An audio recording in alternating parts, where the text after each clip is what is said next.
మన ప్రభువైన యేసయ్య నామమున హోప్ టీవీ ఛానల్ వీక్షిస్తున్న ప్రేక్షకులందరికీ హృదయపూర్వక వందనాలు.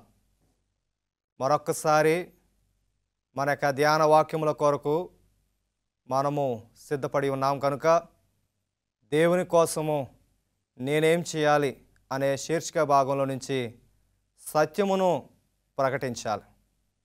దేవుని బిడ్డలుగా జీవిస్తున్నట్టు మనకి ఇవ్వబడిన సత్యాన్ని ఇతరులకి బోధించేవారుగా ఉండాలి.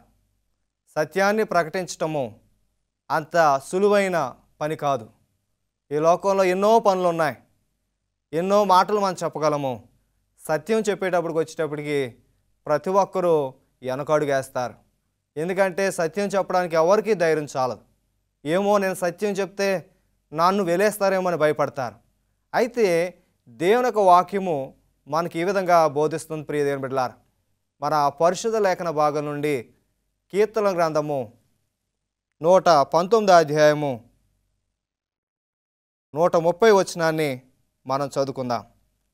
నీ వాక్యములు వెల్లడి అగుట తోడని వెలుగు కలిగాను, అవి తెలివి లేని వారికి తెలివి కలిగించును. ప్రియా దేవుని బిడ్డలారా, దేవుని యొక్క వాక్యము మనతో మాట్లాడుచున్నది. నీ వాక్యము అనగా ఆ యొక్క యెహోవా దేవుని యొక్క వాక్కు మనకు తెలివినిస్తుందంటే, తెలివిని ఎందుకు ఇస్తుందంటే దాంట్లో అసత్యం అంటూ లేదు, సత్యమే ఉన్నది. ఆ సత్యము మనకి తెలివితేటలను దయచేస్తుంది.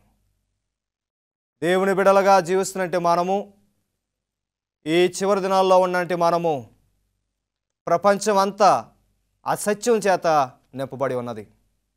అసత్య బోధలు ఎక్కువైపోయాయి. సత్యమైన బోధ ఎక్కడా లేదు. అసత్యానికి ఎక్కువ ప్రాధాన్యత ఇస్తున్నారు.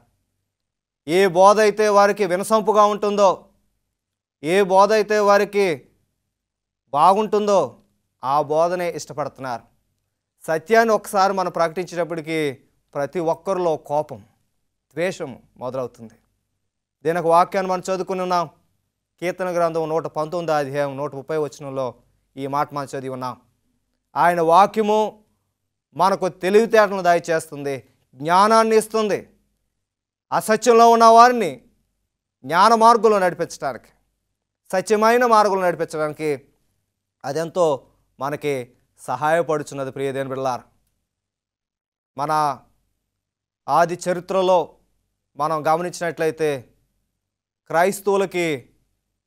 క్రైస్తవ చరిత్రను మనం తెలుసుకోవాలంటే 3 భాగాలు ఉన్నాయి.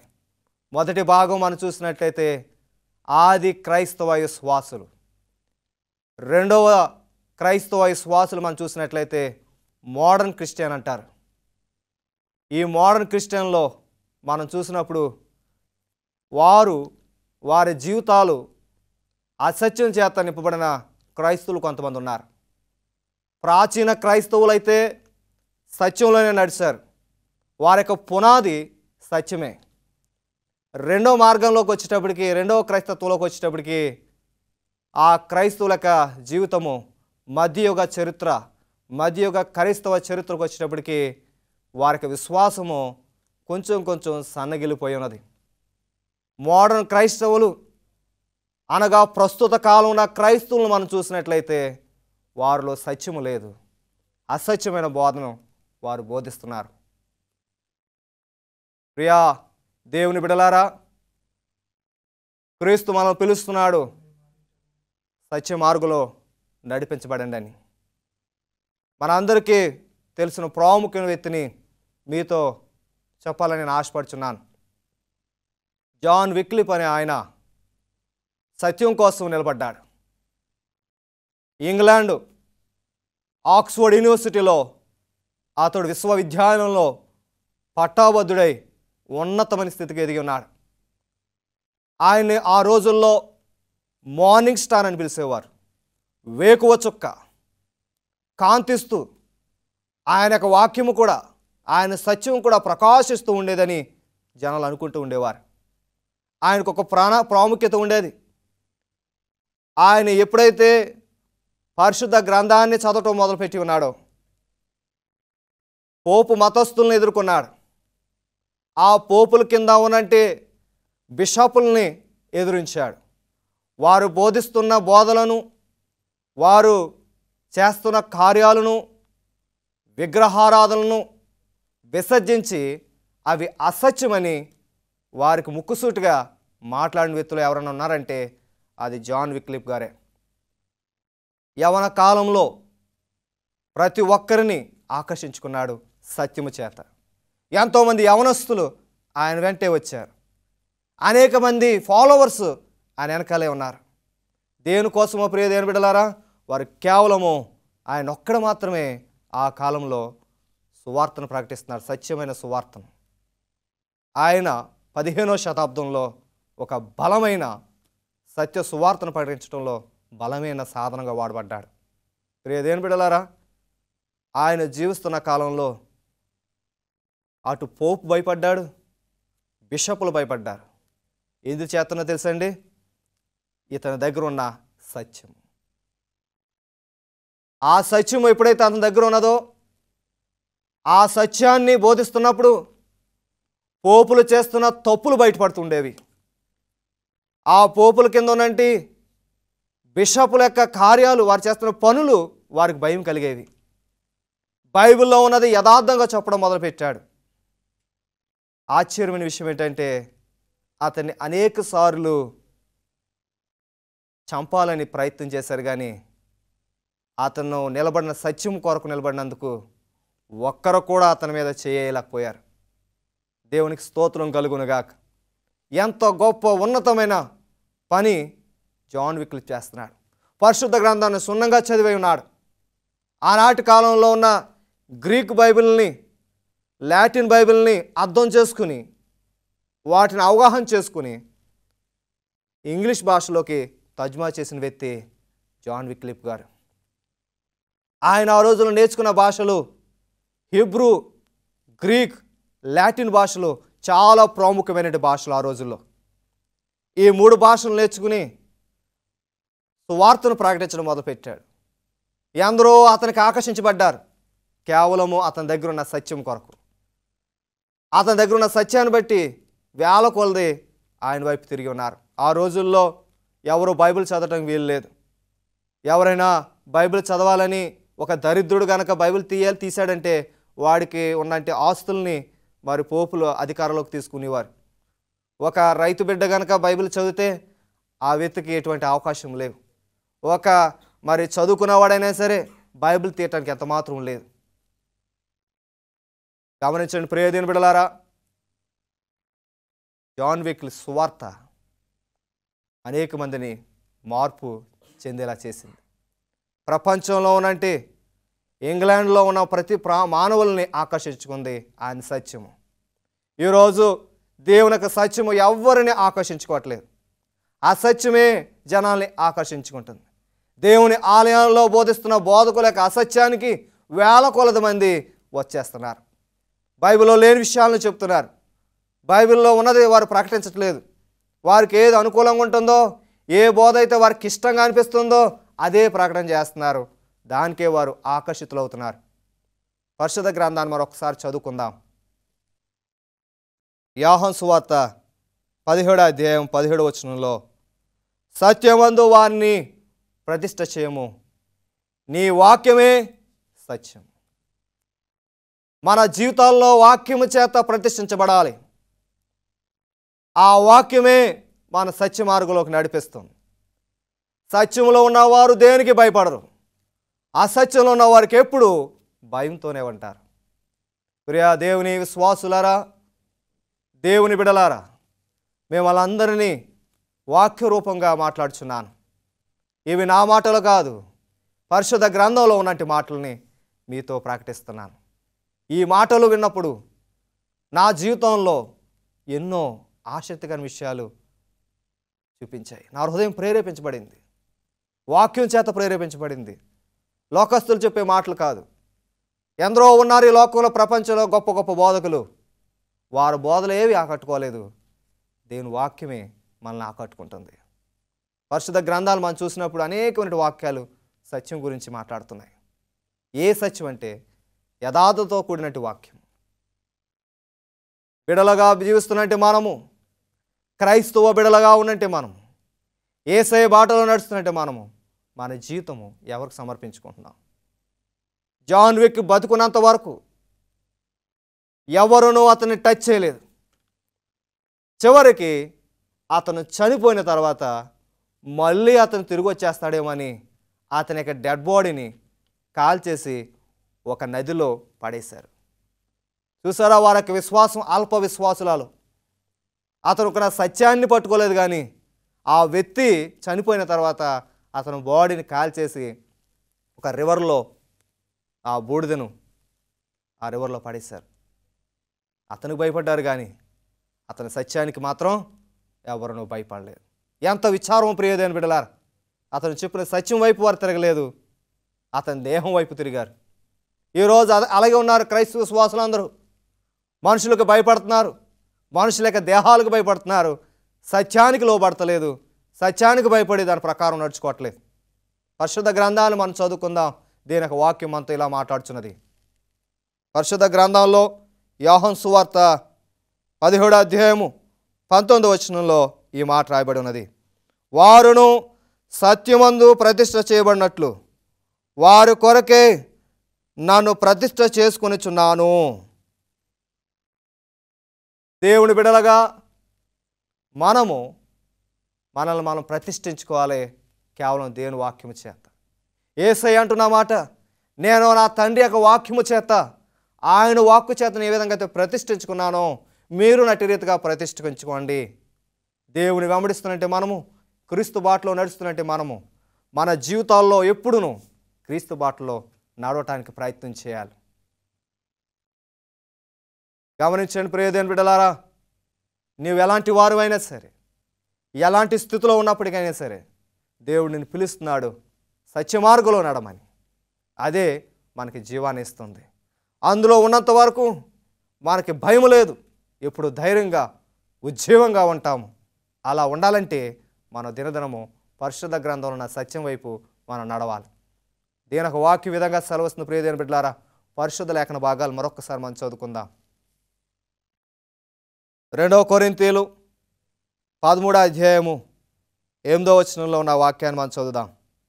మేము సత్యమునకు విరోధముగా ఏమీ చేయనేరము గాని సత్యము నిమిత్తము సమస్తమును చేయుచున్నాము.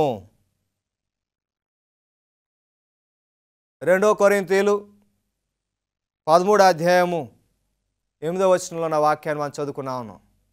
మేము సత్యము కోసమే జీవిస్తాము, కానీ సత్యం ఏం చెప్తుందో దాన్ని చేయడానికి మేము సిద్ధపడతాం, కానీ సత్యాన్ని మేము వేరు చేయము అని అపోస్తలుడైన పౌలు గారికి కొరింథీ సంఘం వారు విశ్వాసంతో చెప్తున్నారు. అలాంటి విశ్వాసరహితమైన జీవితాన్ని మనం జీవిస్తున్నామా?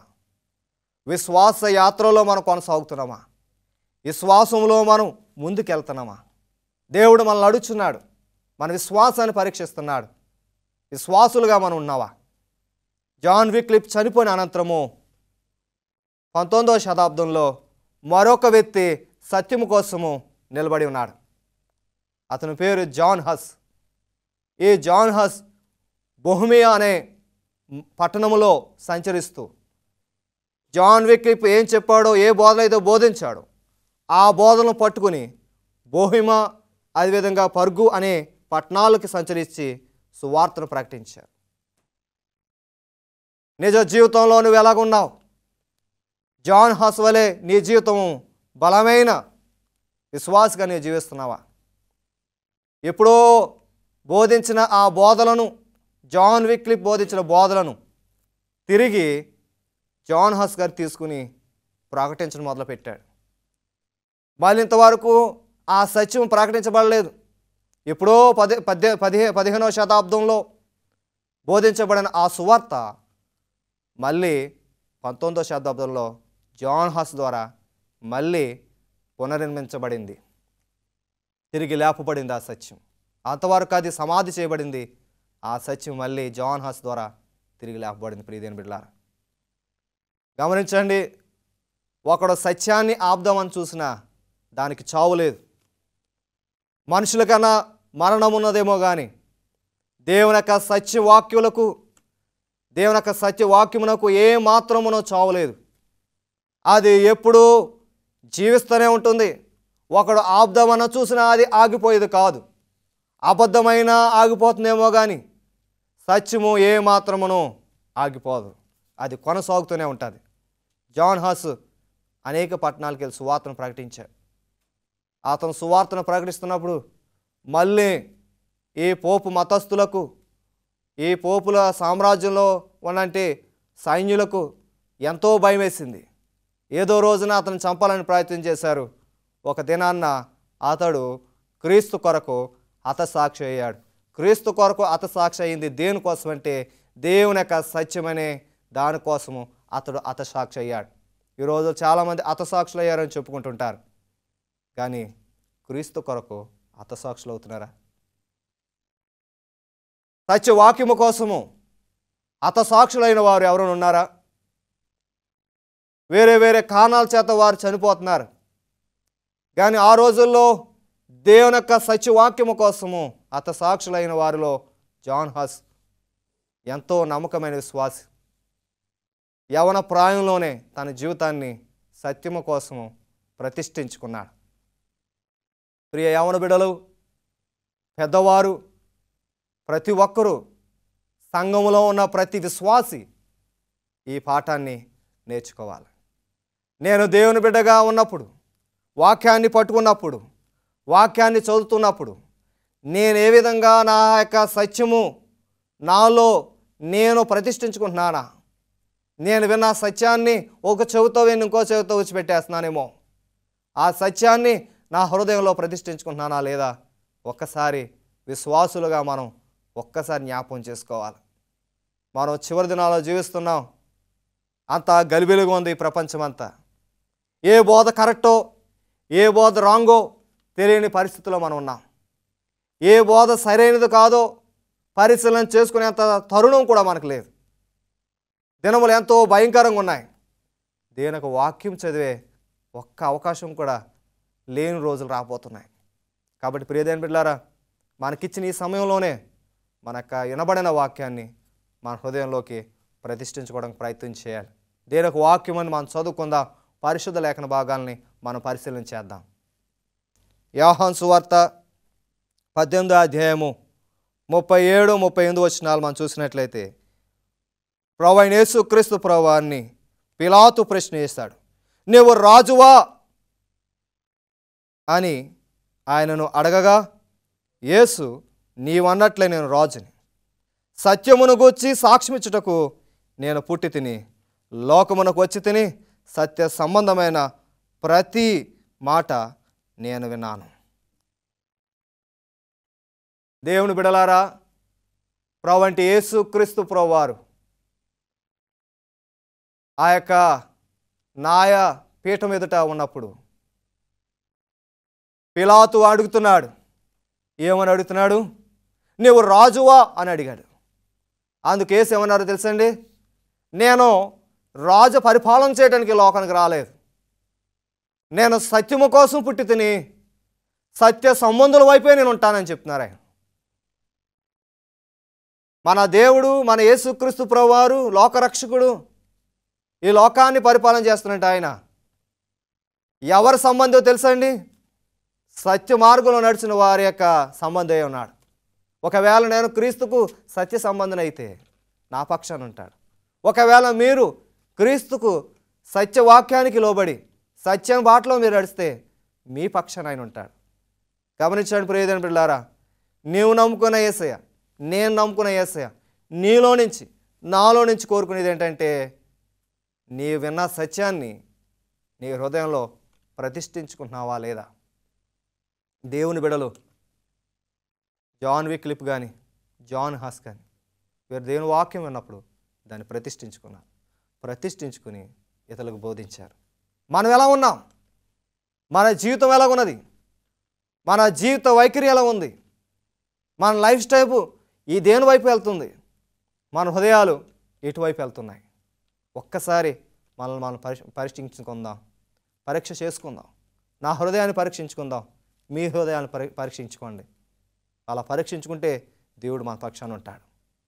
పరిశుద్ధ లేఖన భాగంలో యేసు చెప్పిన మాటకి అందరూ స్టన్ అయిపోయారు. ఎవరు మాట్లాడతలేదు. పిలాతుకు అనుమానం వస్తుంది, యాజకులకు అనుమానం వస్తుంది, యూదులు అనేక మంది అనుకుంటున్నారు ఇదే మాట. ఆయన ఏమో సత్యం కోసం వచ్చాను అంటున్నాడు. ఇంతవరకు మేము సత్యంలో లేవా? ధర్మశాస్త్రం పాటిస్తున్నాం, ధర్మశాస్త్రం ప్రకారం ఎలా ఉండాలని నడుచుకుంటున్నాం, మరి మేము సత్యంలో లేమంటారా అని వాళ్ళు గుసగుసలు ఆడుకుంటున్నారు. అయితే యేసు చెప్పిన మాటను వారు ఒక్కసారి కూడా అవగాహన చేసుకోలేకపోయారు. ఈ దినాల్లో సత్యం అంటే ఏంటో అవగాహన చేసుకోవట్లేదు. సత్యం అంటే ఏంటో తెలుసుకోలేకపోతున్నారు. సత్యం అంటే ఏంటో కాస్త వారి హృదయంలోకి వారు చేర్చుకోలేకపోతున్నారు. ఒక చెవితో వింటున్నారు, చెవితో విడిచిపెట్టేస్తున్నారు.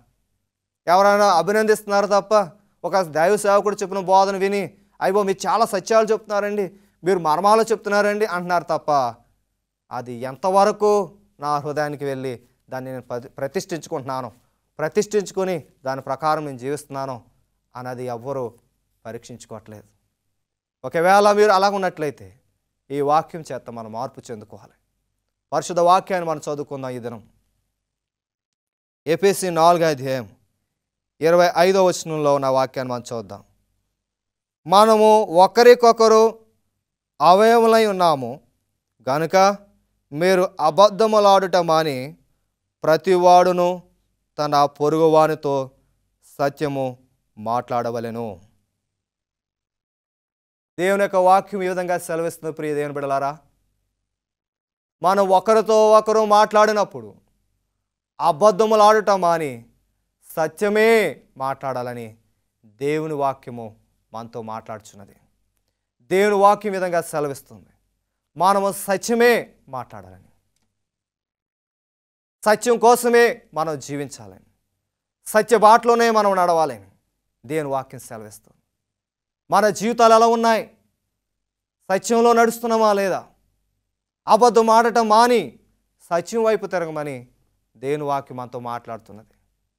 ఎఫెసీ రచించిన అపోస్తలుడైన పౌలు గారు రాసిన ఆ ఉత్తరంలో అంటున్నాడు ఎఫెసీ సంఘానికి, ఎఫెసీ సంఘ విశ్వాసులారా, ఇంతవరకు నేను చెప్పిన సత్యాన్ని మీరు విన్నారో లేదో తెలియదు, కానీ ఇక నుండి మీరు అబద్ధం ఆడటం మాని సత్యం వైపు మీరు ఉండమని అపోస్తలుడైన పౌలు గారు సెలవిస్తున్నారు.